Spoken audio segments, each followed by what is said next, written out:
We know a lot of backdoor deals are happening all across Capitol Hill.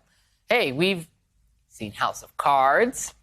But this week, we got a rare glimpse into the shady underbelly of GOP politics with leaked audio released by The Intercept, featuring Senator Joe Manchin earning billionaire donors to persuade Republican Senator Roy Blunt to back the January 6th commission, in part to save the filibuster.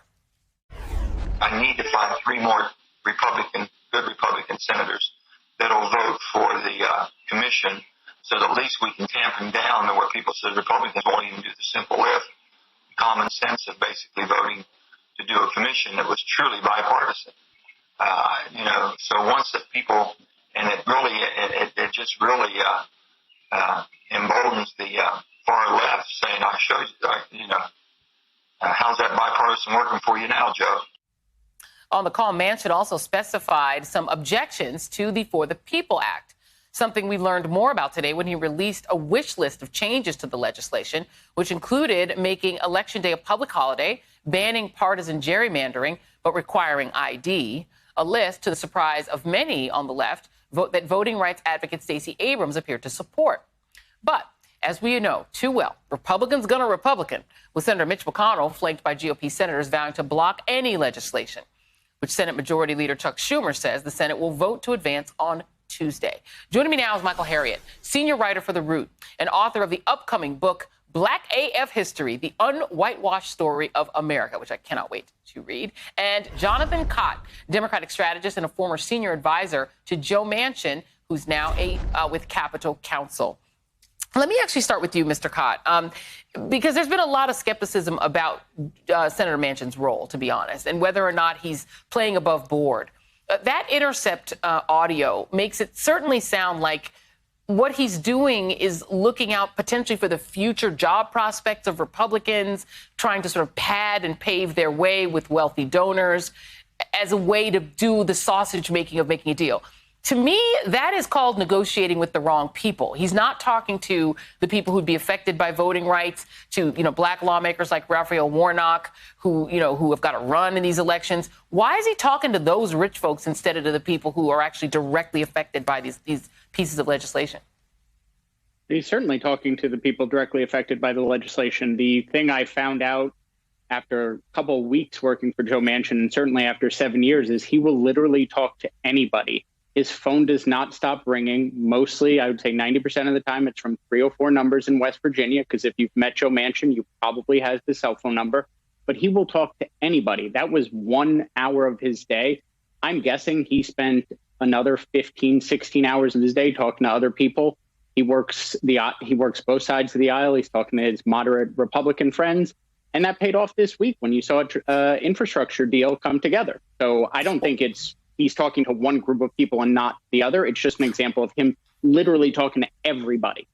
Well, not everybody, because we've tried to get him to come on the show and talk to us, and he won't do that. And he's very selective about the TV people he'll talk to. He really only goes places, I think, I would say, where he feels that he won't have to get into more of a debate. But I will keep leaving that to my producers to try to get him to come on. We'd like him to come on here. He won't do it.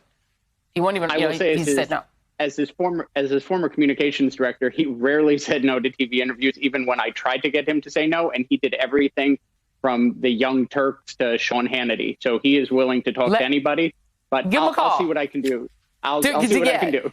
See what you can do, because we would love to have him come on here. Michael Harriot, I think that you and I had very similar reactions.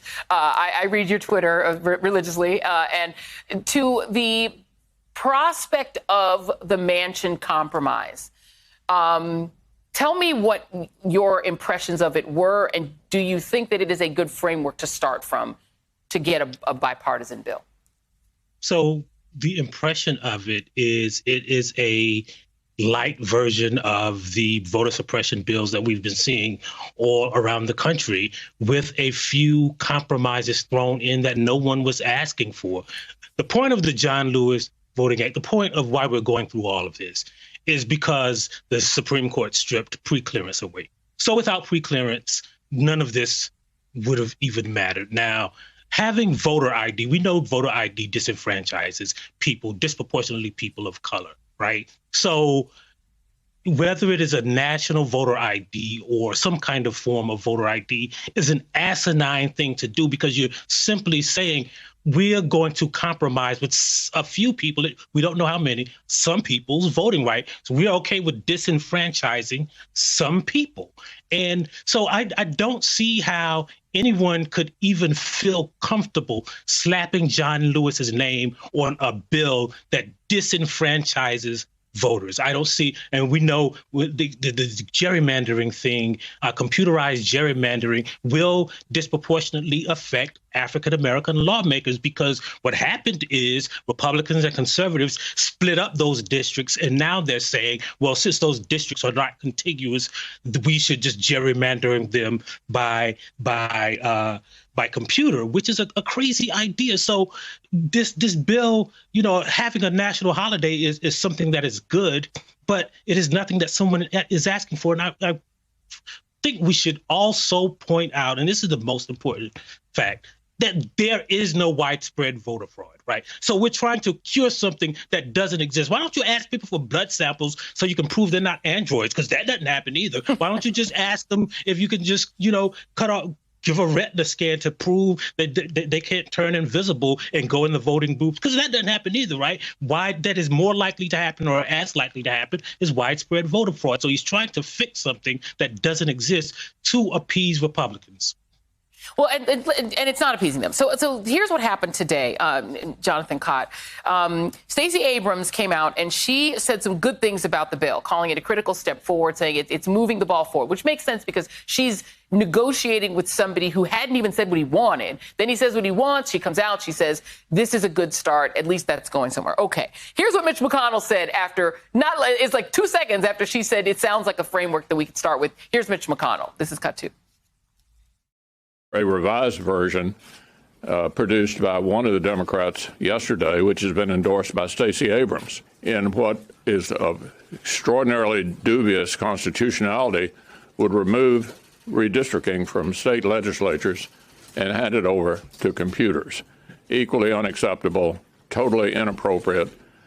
All Republicans, I think, will oppose that as well. And let's just be clear, Mr. Cott, it doesn't matter what Stacey Abrams would have said. If she had said the idea is terrible, he would have said, that's why I don't like it either. There's nothing, it's not about her. This is just about him. Is there any point to having bipartisan conversations about voting rights when you just heard Mitch McConnell say you will get 0 Republican votes? I think that's just a challenge that Joe Manchin is happy to accept, and he's going to work tirelessly to see if he can get 10 of his colleagues to come on board. Let me ask you, has he ever succeeded? Because he couldn't get it on gun reform. He hasn't been able to get it on anything else. Has he ever actually delivered 10 Republican votes for anything, ever? Can you name one thing? I think like 6 months ago, he negotiated a bipartisan COVID deal that got billions of dollars to the state. And he just this week. That was on him? He gets the credit for that? I'm not saying it's all him. You're asking times that he's negotiated and been part of deals. That's one of the times he was part of it. He's part of a group of 20 senators that just came out with a bipartisan infrastructure package. How many Democrats voted for that big COVID relief bill that gave people the stimmy? How many Republicans voted for that? I mean, no, they didn't vote for that passed in. No, the one that Trump did with Trump, in right? December. Because none of them voted for any. They won't do. Well, if it's Trump, they'll do anything. I mean, they would lay down in front of a truck for Donald Trump. They're easy to get Republicans to vote for something Trump's going to sign. If the bill was to lock their mothers in the basement, they'd vote for that. Last word to you, but I'm not just trying to argue with you, but last word, Michael Harriot.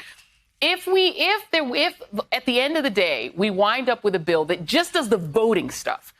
And just does the stuff that will protect the actual ability to vote in 2022, so Democrats can get that far and then move from there, would that be a win, in your view?